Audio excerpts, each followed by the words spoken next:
Okay, good night, everyone. I am glad that you joined with us tonight for our last night of Bible study in the book of Revelation.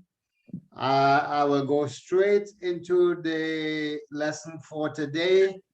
And during the lesson, we will be going back and forth to what we have studied earlier to remind you and to update you as we go along.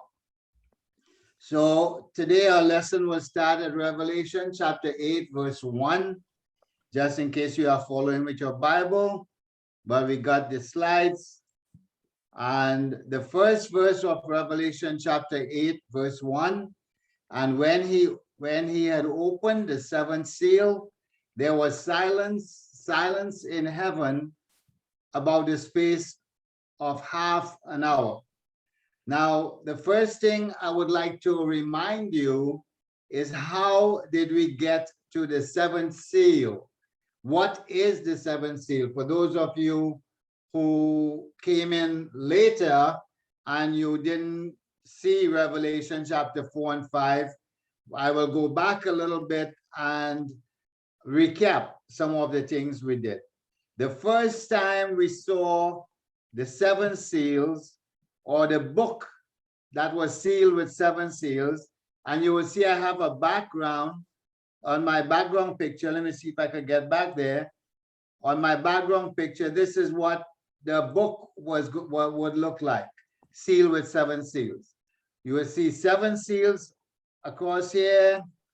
We have seven seals. So when you look at the book, the first thing you will see is only one seal. And that book, we first saw that book in Revelation chapter 5, verse 1. John said, and I saw in the right hand of him that sat on the throne a book written within and on the backside, sealed with seven seals. So this is where we got that book from. And to recap what happened in Revelation 4 and 5, and I've been telling you all along, Revelation chapter 4 and Revelation chapter 5 is of utmost importance in understanding the tribulation period, in understanding from Revelation chapter 6 through 19, you need to understand Revelation 4 and 5. Now you would remember when we finished with Revelation 2 and 3, John said, I saw a door open in heaven, and a voice said unto me, come up hither, and I will show you the things which shall be hereafter. I told you from Revelation chapter 4 till the end of the book is future, is things that is going to happen. Nothing in that period from Revelation chapter 4 to Revelation 22 has happened yet. We are waiting on the rapture. When the rapture takes place, then Revelation chapter 4 and 5 and go on straight to the end of the book will begin. So John saw a throne set in heaven in Revelation chapter 4, and he saw a rainbow around the throne. The rainbow was green, and it was a circle, not just an arch like we would see it. John said, I saw someone sitting on the throne. He was to look upon like jasper and sardine stone. That is the first and the last. So we come to the conclusion, the person sitting on the throne was God the Father. In front of that throne, there was a sea of glass. On that sea of glass, there were 24 seats, and there were 24 elders sitting. And out of the throne proceeded lightning and thunder and voices. And then we saw four living creatures we call seraphims, and their position in heaven was to fly above the throne of God and around the throne of God. That was Revelation chapter 4. The 24 elders represented the church age, Old and New Testament. And then we move to Revelation chapter 5. The first thing John added in Revelation chapter 5 was that book that was sealed with seven seals. And this is where we got that seven seal from. The question was asked, who is worthy to open the book and to loose the seals thereof? Nobody was found worthy in heaven, nor on earth, nor under the earth, to take the book out of the hands of God the Father and open the seals. Then John wept openly. This is Revelation chapter 5 I'm talking about. And one of the elders came over to John and said, "Weep not. Behold, the Lion of the tribe of Judah has prevailed to open the book and to loose the seals thereof." And John said, when he looked, he saw a lamb as it has been slain, stood. And he walked up to the Father sitting on the throne, and he took the book out of the hands of him that sat on the throne. And when Jesus took the book out of the hands of the Father who was sitting on the throne, the four beasts and the 24 elders and all the angels that was around, and every creature in heaven and every creature on earth and every creature under the earth and every creature in the sea will worship Jesus Christ. And we said this act was so important because the Father himself judgeth no man, but all judgment is committed to the Son. So Jesus received the authority by receiving that book to execute judgment upon the earth. So this is where we got that seal from.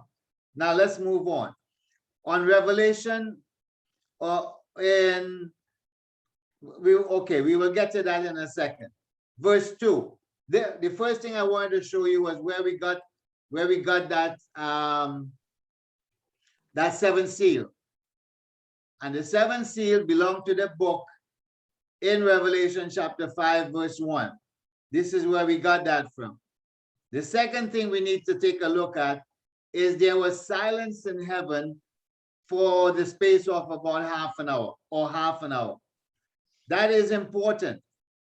What does it mean to have silence in heaven for half an hour?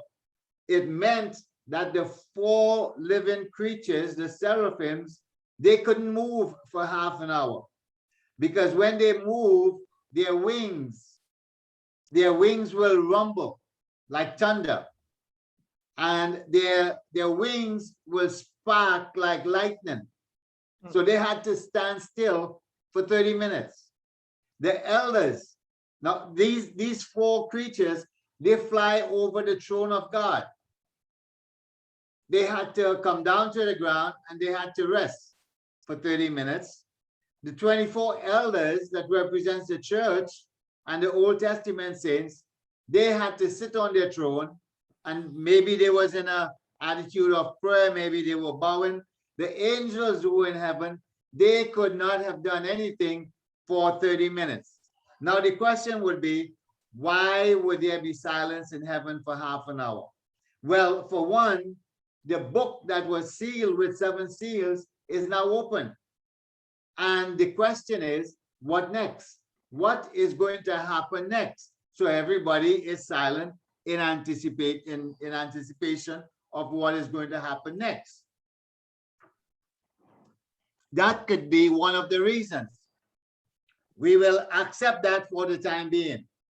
So let's say Jesus opened the 7th seal. That means the book is open and everybody is anticipating to see what is going to happen next in heaven. So everybody was silent.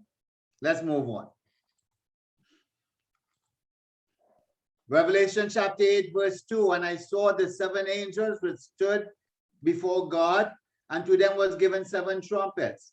Now, the first few verses in Revelation chapter 8 is so full of information that if you read it too fast, you are going to miss a lot of information. And I mean a lot of information. So there were 7 angels which stood before God, and to them was given 7 trumpets. So we have from the 7th seal that was open, now we have 7 trumpets. Now you would think the next verse should be this. And the 7 angels which had the 7th trumpet prepared themselves to sound. So in verse 2, the 7 angels who stood before God, they received the 7 trumpets. So the next verse should have been, and the 7 angels which had the 7 trumpets prepared themselves to sound. But that didn't happen. This is Revelation chapter 8, verse 6. So something happened between Revelation chapter 8 verse 2 and Revelation chapter 8 verse 6. The momentum was broken for a second, at least 4 verses. So let's see what is taking place. Now, what you have to remember is in our study of the Revelation, we are learning so many things about heaven. We are learning so many things about the creatures living in heaven that normally you would not know or you wouldn't understand. For example, Revelation chapter 4 and 5, we said was the throne room of God, and that is the temple in heaven. A temple is in heaven. God has a temple in heaven. So I told you in Revelation 4 and 5, John gave us a beautiful picture and something easy to remember. I also told you that John is going to add new things to Revelation 4 and 5. That is why I told you to try and understand it. Read it over and over until you get it. Like, for example, in Revelation chapter 4, he talked about the throne, he talked about the elders, he talked about the 4 creatures. And then in Revelation chapter 5, he added the Lamb and he added the book that was sealed with 7 seals. Now, in this chapter 8, John is still adding more stuff to the temple in heaven. So we learned that there is a temple in heaven, and John is adding stuff to the temple in heaven. Now, if you read this too fast, Revelation chapter 8, verse 2, and I saw the 7 angels which stood before God, you will miss the whole point. What are they talking about? There are 7 angels that stand in the presence of God all the time. We did not see that in Revelation 4 and 5, but we are seeing that now in Revelation chapter 8. There are 7 angels who always stand before God. I want you to remember that. So we have been learning stuff about heaven and the creatures living in heaven. And this is one we learned, the seraphim. We learn about the seraphim. We saw this picture earlier in Revelation chapter 4. The seraphims, and we talked about them. We said the seraphims are creatures, and we first saw them in Isaiah chapter 6. And there are 4 seraphims, and they have 4 different types of head. One have the head of an eagle, that's this guy here. One had the head of a human, one have the head of an ox, and one have the head of a lion. The seraphims have 6 wings. With 2 they cover their face, 2 they cover their feet, and with 2 they fly. Their position in heaven is above the throne of God and around the throne of God. So we have the seraphims. Some of you probably knew that. Some of you didn't know that. So now you know about the seraphims. We learn about the cherubims. These guys, each of them have 4 heads. The head of a lion, the head of a man, the head of an ox, and the head of an eagle. But they have 4 wings. With 2, they cover their bodies, and with 2, they fly. So we learn about the seraphims, we learn about the cherubims. Now, the cherubims, we did not see them in the book of Revelation. We saw them in the book of Isaiah, and we saw them in the book of Ezekiel, we saw them in the book of Daniel, and their position is below the throne of God. So you have the cherubims, the throne of God, and you have the seraphims. We learn about that. Today, we are going to be introduced to another group of angels. We call them the archangels. All right, the 7 angels that stand in the presence of God. Now, this is not a study on angels, so this is in no way complete. What I'm doing is showing you what we are learning in the book of Revelation as we go along. These 7 angels, they are archangels. And this is what I told you, you will miss. And I saw these 7 angels which stood before the throne of before God, or before the throne of God.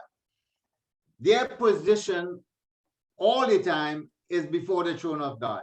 Now, do you or can you imagine how important it is to be an angel standing in the presence of God all the time?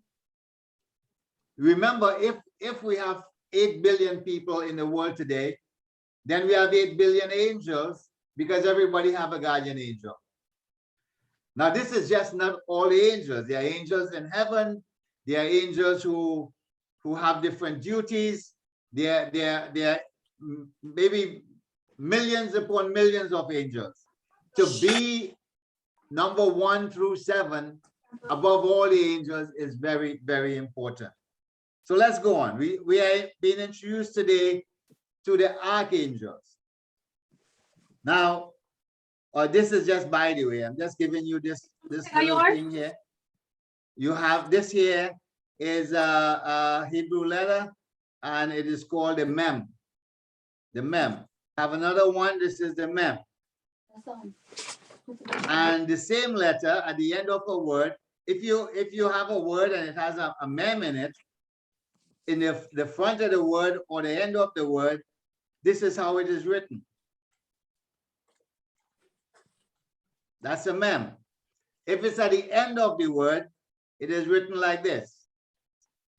That's a mem.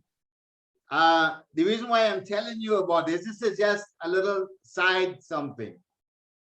The word seraphim and cherubim and Elohim, all of them is pronounced that way because of this letter, the letter mem.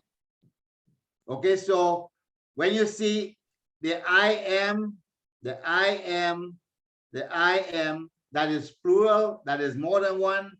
When you see seraph, that's one. Seraphim, that's more than one. Cherub, that's one. Cherubim, that's more than one. And this is where we get Elohim in the book of Genesis. Let us make man. So this is just by the way. I just want to put that in. Let's go on. Now, those 7 angels, we know 2 of them. We are aware of 2 of them. And look at Daniel chapter 10, verse 13. But the prince of the kingdom of Persia withstood me 21 days. But lo, Michael, one of the chief princes, came to help me. This is a situation in Daniel when Daniel prayed to ask God to help him to understand the end times. God sent the answer for him on the first day that he prayed. But when the angel was coming down with the answer, the prince of Persia, which is a demon angel, withstood him, set up a roadblock, and that angel could not pass for 21 days. And God dispatched Michael, the archangel, or one of the chief princes, and to help this angel pass through that roadblock. So this was one instant where we learn about Michael. And at that time shall Michael stand up, the chief prince, which standeth for the children of thy people. Now Michael is known here as the chief prince, and this means that he is in charge of the nation of Israel. And then we have Jude chapter 1 verse 9. Jude said, Michael the archangel. So from those 7 angels we saw before the throne of God, Michael is one of them. Michael is an archangel. The second one, we know Gabriel. Gabriel, make this man to understand the vision. This is in Daniel again. When Daniel couldn't understand the vision, God dispatched Gabriel to make him understand. Then we have Gabriel again. While I was speaking in prayer, the man Gabriel came and helped me out. And then in Luke chapter 1 verse 9, Gabriel said to Zacharias, I am Gabriel that stand in the presence of God. So here we have one of the 7 angels again standing in the presence of God. He said, I am Gabriel, I stand in the presence of God. Those 7 angels are 7 archangels. We know 2 of them. So what about the other 5? Now, our Bible didn't tell us about that. The book of Enoch told us about that. And first of all, let me establish the book of Enoch was scripture, is not used as scripture today. Jude chapter 1 verse 14, and Enoch also, the seventh from Adam, prophesied these things, saying, behold, the Lord cometh with 10,000 of his saints. This, you'll find this in the book of Jude chapter 1 verse 14 and Enoch chapter 1 verse 9.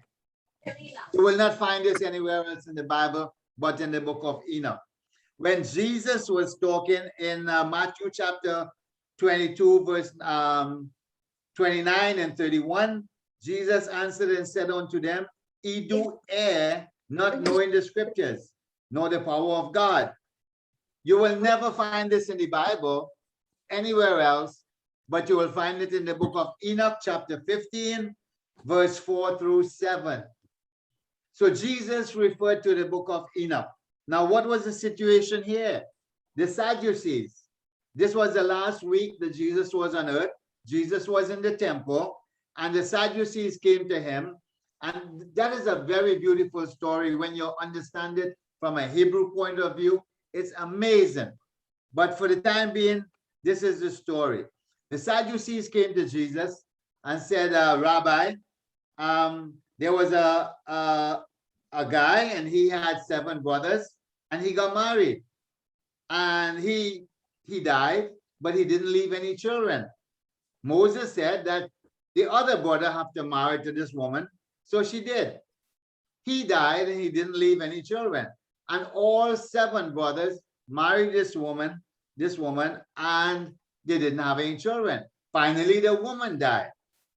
And in the resurrection, when you go to heaven, whose wife is she? Now the Sadducees don't believe in the resurrection.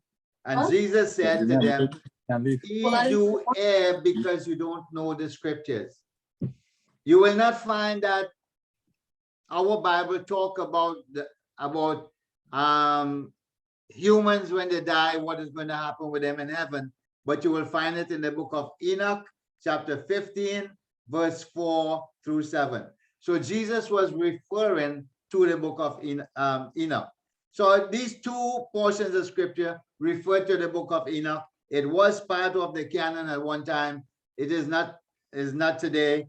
Let's go on. This is what the book of Enoch said about those 7 angels. You have one that is Uriel. He presides over clamor and terror. You have Raphael, who presides over the spirits of men. You have Raguel, who inflict punishment on the world. All these are the names of the other 7 angels. You have Michael, who preside over human virtue and commands the nations. You have Sarakiel, who preside over the spirits of the children of men that transgress. You have Gabriel, who preside over Iskasat, over paradise and over the cherubim. This word, Ikasat, is the seraphims or the seraph. And then you have Ramiel, who God set over those who rise. You will find this in the book of Enoch, chapter 20, verse 1 through 8. So you'll find the name of the other 5 angels in the book of Enoch. Let's go on. Now, what did we do so far? We are talking about Jesus opening the 7th seal. We are talking about silence in heaven for half an hour. We are talking about the 7 angels who received the trumpet, but they were not ready to blow their trumpet. Now, this is what we did so far. When Jesus opened the first seal, we had the white horse, which is the Antichrist. When he opened the 2nd seal, we had the red horse, which is war. He opened the 3rd seal, we had the black horse, which is famine. He opened the 4th seal, we had death, and Hades follow. Then he opened the 5th seal, we saw the souls under the altar. And then he opened the 6th seal. And when he opened the 6th seal, we had the sun turned to sackcloth of hair, the moon turned to blood, the stars fall from heaven. Now, all of this took place in Revelation chapter 6. And then this here took place in verse 17. And verse 17 ended with a question. The question was, the great day of his wrath is come, and who is able to stand? So in Revelation chapter 7, we have an interlude, and we saw two groups of people who were able to stand. One was the 144,000, and two was the tribulation saints. And now, today, we are dealing with the seventh seal. What happened when he opened the seventh seal? The seventh seal is broken up into 7 trumpets.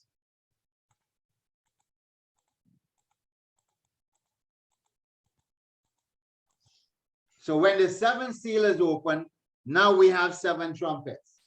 And from here on, the book will carry on. The book of Revelation, chapter 8, will start talking about these 7 trumpets. So this is what we will be going on to today. So the seventh seal is broken up into 7 trumpets, and all of this started from the 7th seal book. So we are still in the 7th seal book. Now, I told you from Revelation chapter 8, verse 1 through 6, there's a ton of information that if you read too fast, you will miss it. This here is called a chalice. This plate-like utensil is a chalice, and this utensil is a censer. This is a utensil that is used in the temple in Jerusalem. So let's go on. And I saw another angel came and stood at the altar.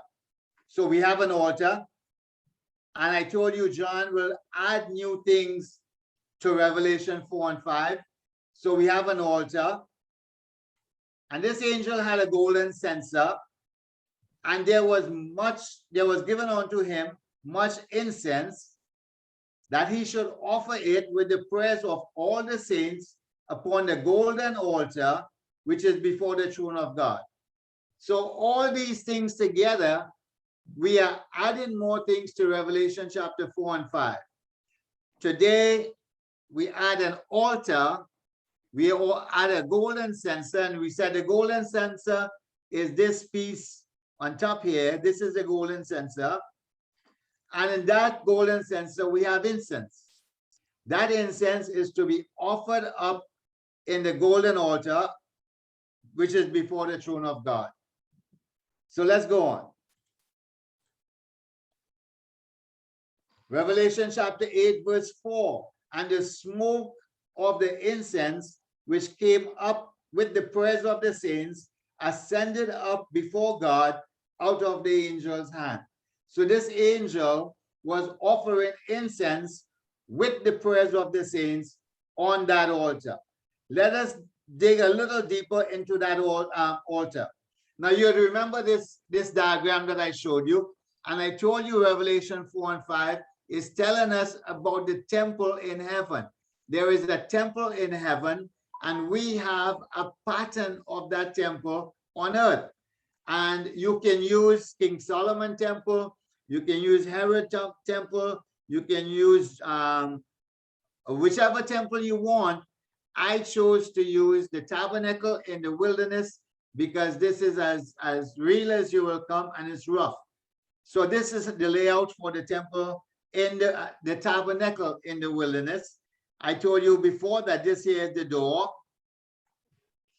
This portion here is the outer court. This portion here is inside the temple, which is the holy place. And then we have the Holy of Holies, which is over here.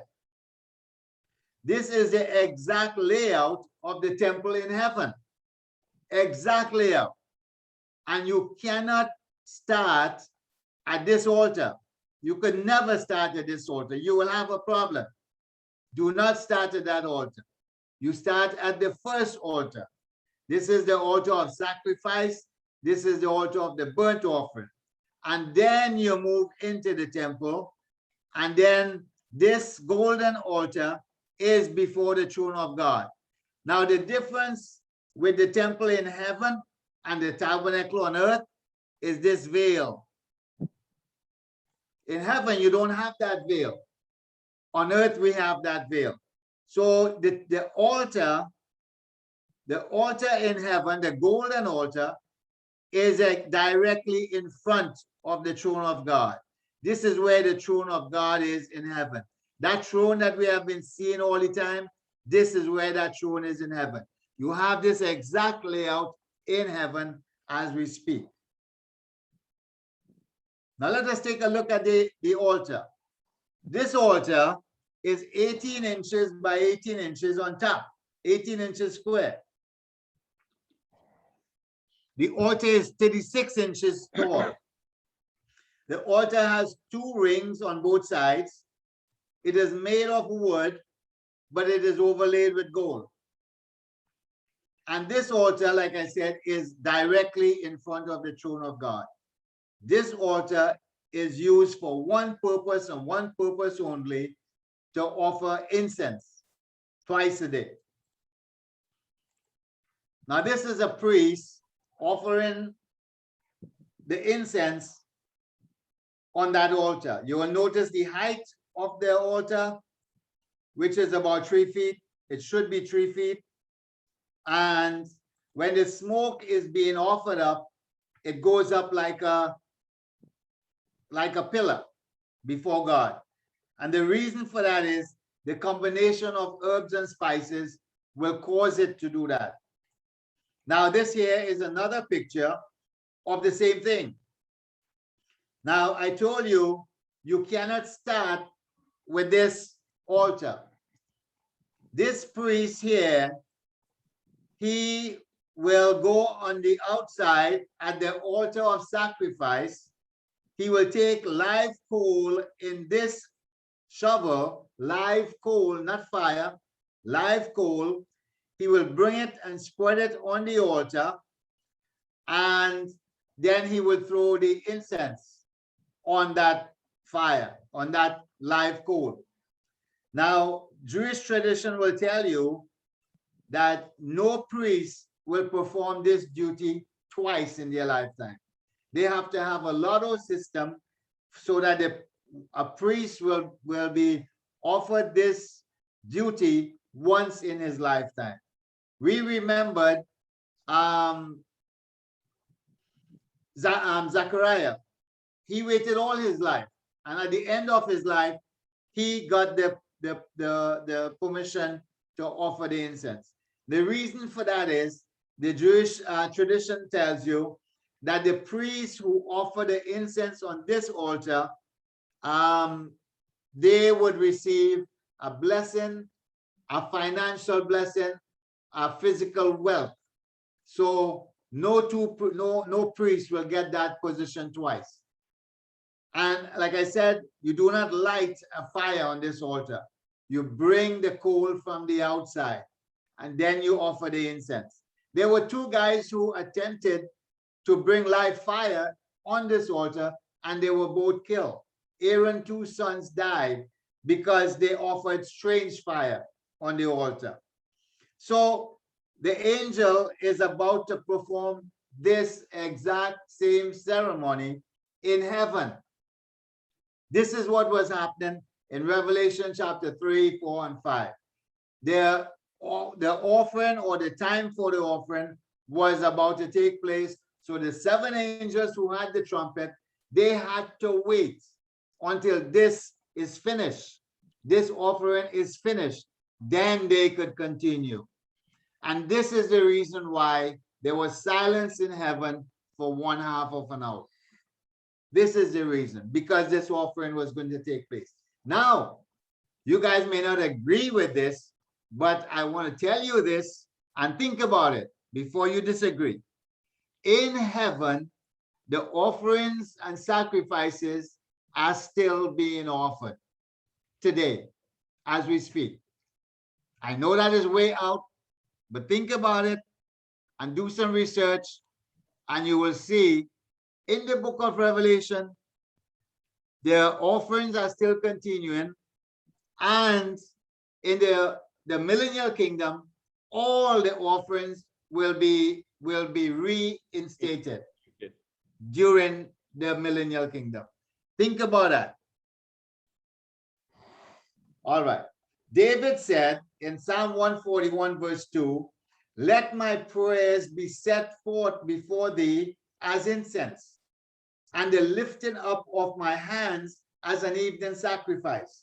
Now that incense offering was offered twice a day at 9 o'clock in the morning when the priest was trimming the lamps, the menorahs in the temple or the tabernacle, and in the evening when they were offering the sacrifice in the lamb in the evening sacrifice, they would offer up incense again.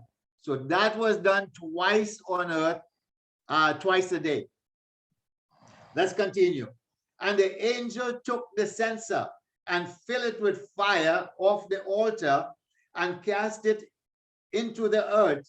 And there were voices and thundering and lightning and another earthquake. And I said another earthquake because this is the third major earthquake in about 3 years. The third major earthquake. Now, I don't want you to miss this. The angel took the censer and filled it with fire off the altar. Now you have to remember that that golden altar does not have fire on it. Okay? Remember the priest will bring live coal, and then he will throw the incense on the live coal and it will smoke. So the angel had to go back outside to the altar of sacrifice, the first altar that I showed you. There is where he will get fire from, pull it on this in the censer and cast it to the earth. Now, I listen to a lot of people teaching the Revelation on the internet, and I promise you that you get the best when we do our class, because I look through everybody before I tell you something. There was only one pastor who actually said that. And the reason for that is we in the West, we don't understand tabernacle, we don't understand Hebrew roots, and you have to go back to Hebrew roots. Now, when it comes to the golden altar, remember that incense? The Temple Institute said that there are 10 different spices and herbs, 11 different spices and herbs, that you have to combine them in a ratio to get that effect. God told them, do not use that incense in your home. God told them, do not use that incense when you're going shopping. God told them, don't mess with that incense because that is sacred. And the 2 sons of Aaron messed with his stuff and they were killed. This is serious business when it comes to God. You don't mess with the golden altar. Let's go on. Now, I refer back to this verse, and when he had opened the 5th seal, I saw under the altar the souls of them that were slain for the word of God and testimony of Jesus Christ, and they cried with a loud voice, saying, how long, O Lord, holy and true, dost thou not judge and avenge our blood on them that dwell on the earth? This is the prayers that is now going to be answered under the 7 trumpets. There's the tribulation saints were praying under the altar. Now God is going to answer that prayer. I would not read the rest of that. Now there's another theory, and I will go through this one very quickly. Look at verse 21. That's this piece here. Because the creatures itself also shall be delivered from the bondage of corruption into the glorious liberty of the children of God. Now, most expositors believe that the rest of the seals and in fact, not the seals, but the trumpets and the vials, is God using that to purge the earth. So when he is killing the creatures in the sea, he is purging the sea. When he's destroying the trees, he's purging the forest. Because of this scripture, a lot of them believe that. Let's go on. Now we are actually getting into the trumpets. And the seven angels, which had the seven trumpets, prepared themselves to sound. Now this is Revelation chapter 8, verse 6. I told you this could have been Revelation chapter 8, verse 3. But they had to perform that ceremony, that incense ceremony, before they continued. So those angels was on hold. They had to wait for an half an hour before they could do anything. Now they prepared themselves to sound. And the first angel sounded, and there followed hail and fire mingled with blood, and they were cast on the earth, and a third part of the trees were burnt up, and all the green grass were burnt up. Now, a lot of expositors believe that a third part of the trees that were burnt up, it don't have to be in one spot. It could be different portions of the earth, but when you add them all together, it equals to 1/3 of the trees. All the green grass was burnt up. So the first trumpet sounded, the first angel sounded his trumpet. You will see him up in the corner here. He sounded his trumpet, and hail and fire mingled with blood was cast on the earth. Now, what are the possibility of that happening? Look at Exodus chapter 9. And Moses stretched forth his rod towards heaven, and the Lord sent thunder and hail and fire run along upon the ground, and the Lord rained hail upon the land of Egypt.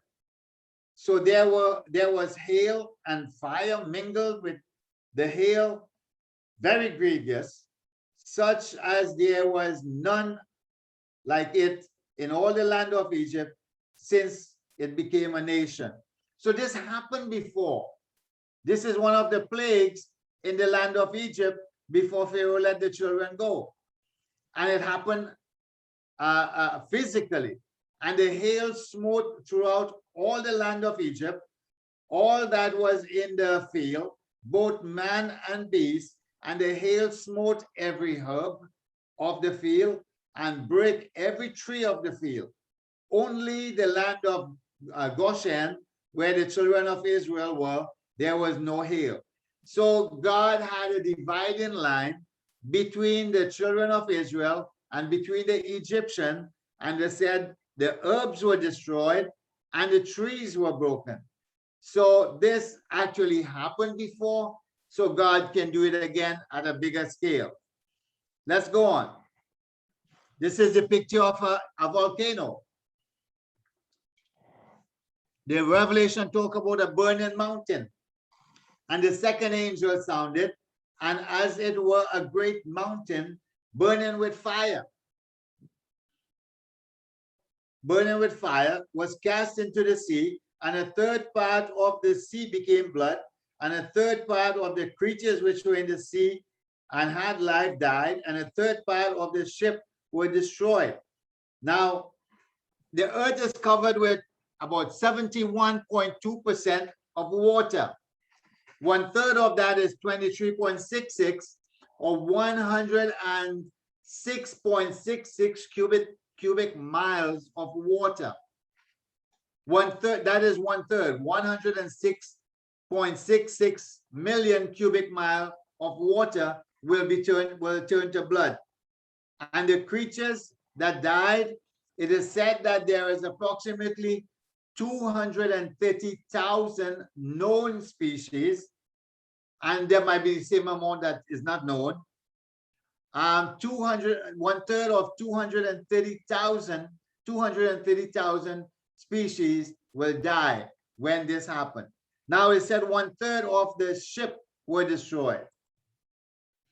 In this picture, all of this green and red and whatever colors you have here, blue and everything, all of that is ship. ships that is on the face of the earth at any given time. 1/3 of that will be destroyed. There are cruise ships there are merchant ships, there are military ships. They are all over the world right now. I was trying to get a number. They say there are 250 million data points around the world on any given day. I don't know if that is 250 million ships, but 1/3 of that will be destroyed when the second trumpet is sounded. Now this is a meteor, and this is the third trumpet. And the third angel sounded, and there fell a great star from heaven, burning as it were a lamp. A lamp will have fire on one end. And it fell upon a third part of the river and upon the fountain of water. And the name of the star is called Wormwood. And the third part of the water became wormwood, and many men died of the water because they were bitter. Now, the first thing we're going to talk about for a second is the word star. This particular star had a name, and he was called Wormwood. But whenever you see the word star in the book of Revelation, you have to understand the context. For example, Revelation chapter 1, verse 16, and he had in his right hand 7 stars. And the 7 stars are the 7 angels of the 7 churches, which are the pastors. So in this context, the word star means angel, which means the pastors. So just in case you have a nickname for your pastor, remember God is calling him an angel. Whatever you think, God is calling him an angel. So the word star here represents an angel. And the stars of heaven fell onto the earth, which is literal stars. That is Revelation chapter 6, verse 13. A third part of the stars, the great star, that is Revelation chapter 8, verse 10 and 12. That is a literal star or a meteorite. Upon her head, a crown with 12 stars. That is the 12th tribe of the children of Israel. Revelation chapter 12, verse 1. So the word star here means tribe, or the 12 tribes of Israel. And then you have his tail drew a third part of the stars of heaven. That is the fallen angels. So that is angels that was fallen or demons. So the word star in different circumstances mean different things in the book of Revelation. This star is a meteorite, and he had a name called wormwood. This is a wormwood plant.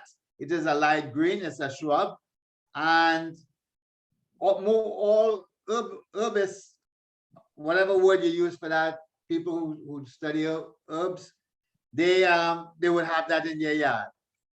This is a close-up of what wormwood looks like. Now, the wormwood, if you do a little research, you're going to find wormwood tea, you're going to find wormwood oil, you're going to find wormwood tablets, wormwood complex. I am not recommending that you take wormwood. If you think you have worms, you can, one guy said he chewed the leaf and that helps him. You can make tea with the leaves and that will help you. But if you drink wormwood on a regular basis, it will destroy your kidneys or your liver and you will die. I am not recommending that anybody use wormwood. If you have to use wormwood, do your research. Talk to your doctor. This is not a recommendation to use wormwood. In the 1800s, when the French soldiers came back from war, they wanted to clear their head. So what they did, they drink wormwood alcohol.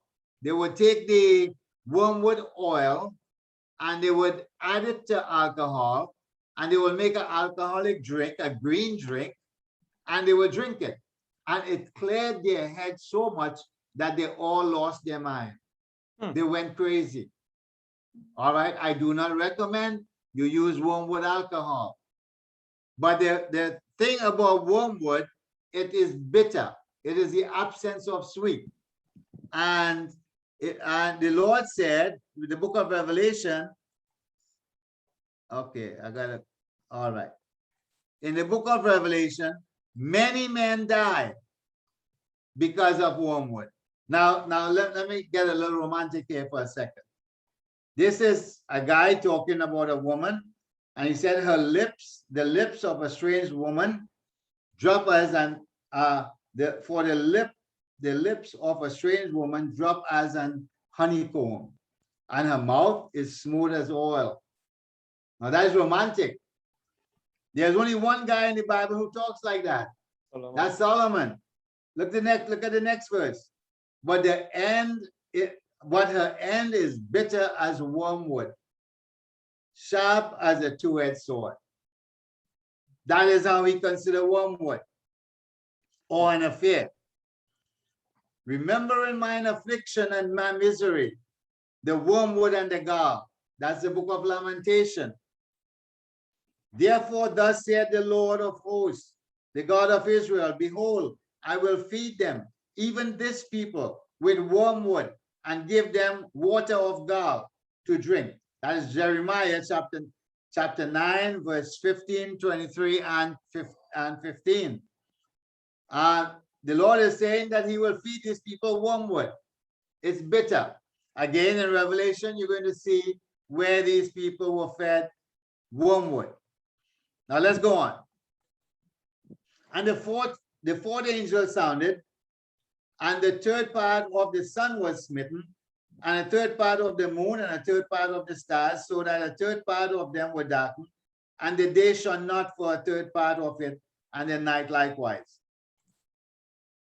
The Lord said unto Moses, stretch out thy hands towards heaven, that there may be darkness over the land of Egypt, even a darkness which may be felt. And Moses stretched forth his hand towards heaven, and there were thick darkness in all the land of Israel 3 days. They saw not one another, neither rose any from his place for 3 days, but all the children of Israel had light in their dwelling. So again, God drew a line, and the Egyptians, they had darkness for 3 days when Moses lifted his hands towards heaven. The children of Israel in Goshen, they had light. God have the power and the authority to protect some and to punish some. When the fourth trumpet sounds, then there will be darkness upon the face of the earth. The sun and the moon would lose a third part of their strength.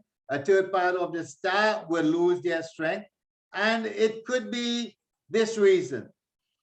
Let me look at Joel for a second. Joel chapter 2, verse 30. And I will show wonders in heaven and in the earth, blood and fire and pillars of smoke.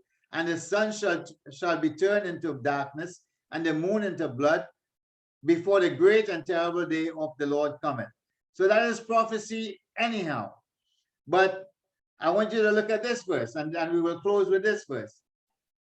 For then shall the great tribulation, such as was not since the beginning of the world to this time, no, nor shall be, nor ever shall there be, except those days should be shortened. There should no flesh be saved, but for the elect's sake, those days will be shortened. So if a day is 12 hours, the Lord is going to cut it to 8 hours, because darkness will be covering the night and 1/3 of the day. Now, the tribulation period is 7 years. God is not going to shorten that. That is 7 years.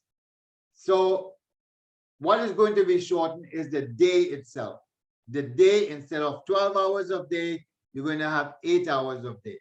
So this brings us to the end of Revelation chapter 8. And the last verse, and I beheld and heard an angel flying through the midst of heaven, saying with a loud voice, woe, woe, woe to the inhabitants of the earth, by the reason of the other voices of the trumpets of the three angels, which are yet to be sound, which are yet to sound. So 4 trumpets sounded already. There are 3 more trumpets to be sound. And these 3 trumpets that are yet to be sound are so deadly that the angel announced them as woes. That is how serious this is. So the next 3 trumpets will be 3 woes. Sometimes the whole chapter is dedicated to these woes. And at this point, we will be stopping here today with the three woes to come.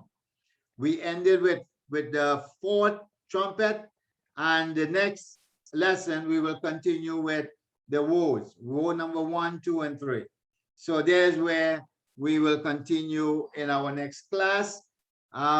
Before I close, I would like to thank Pastor Michael for giving me this opportunity to come to you all every week, every other week, and share with you my passion for the book of Revelation. I want to thank Pastor Roland, Pastor Sarah, and if there are any other pastors, I want to thank all of you personally for giving me the opportunity to share with you whatever little I know from the book of Revelation. And it helped me a lot, and I appreciate that very much. I want to say thanks to Molly, that is my wife, because she tells everybody about this class. Everybody. She meets someone in the grocery, she will tell them. She will tell them at work. She will tell them wherever she is. So I would like to acknowledge her and say thank you very much also. So at this time, I'll turn back over to Pastor Mike.